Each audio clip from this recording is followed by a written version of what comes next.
আইনের যাতে নির্দোষ ব্যক্তি যাতে সাজা না পায়, সেই জন্য বিদ্যুৎ গতিতে এই ধরনের মামলা পরিচালনা করা এবং তার বিচার শেষ করা এটা কোনো ভালো লক্ষণ না।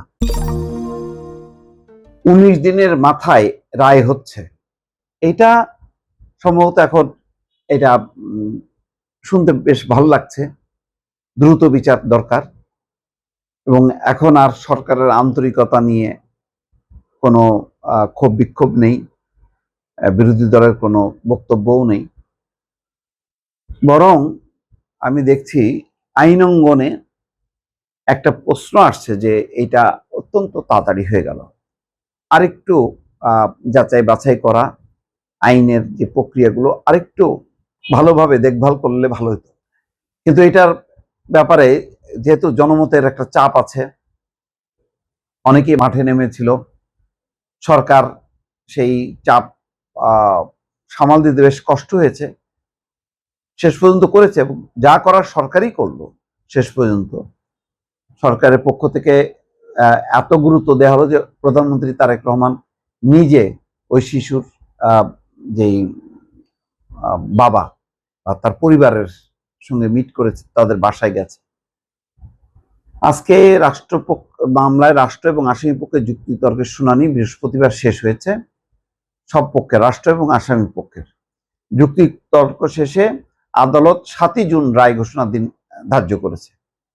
তার মানে আজকে 4 তারিখ, 4, 5, 6 আর 2 দিন পর 7 তারিখে রায় ঘোষণা। শিশুটি হত্যা এবং ধর্ষণের ঘটনা ঘটে 19 মে। তো সেই হিসাব করে দেখা যাচ্ছে যে 19 দিনের মাথায় রায় হচ্ছে। এটা দ্রুত আদালতেও এরকম হয় না যেভাবে এটা হলো। যাই হোক, তবুও আইনের সব দিকটা রক্ষা করা হলো। কিন্তু দেখেন, এখানে একটা জিনিস মনে রাখা দরকার যে আপনার এই ধরনের তড়িঘড়ি করে দ্রুত মামলা কিন্তু অনেক সময় তার কিছু ত্রুটি বিচ্যুতি থেকে যায়, তার কিছু ঘাটতি থাকে। পরে এগুলো নিয়ে যদি কথা হয় তাহলে আইনের উপরে কিন্তু একটা অবিশ্বাস জন্ম নেবে। মনে হবে যেন আগের থেকে সাজানো ছিল, জাস্ট একটা বাদ কি বাদ আর কি। এই সমস্ত যুক্তি তর্ক, আদালতের যে সমস্ত প্রসেস, এগুলি হলো আসলে লোক দেখানো। এই লোক দেখানোটা যাতে না হয়, এটা সত্যিকারের যাতে তদন্ত, আইনগত প্রক্রিয়ার সমস্ত যেই বিধিবিধানগুলো সেগুলি রক্ষা করার দরকার। কারণ সবগুলো এত একেবারে সাক্ষ্য প্রমাণ সবকিছু সাদা চোখে দেখা যাবে না।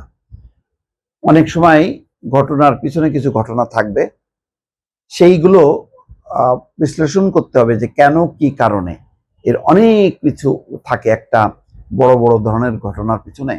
এই ধরনের সামাজিক প্রেক্ষাপট থাকে, স্বার্থগত প্রেক্ষাপট থাকে, নানা রকম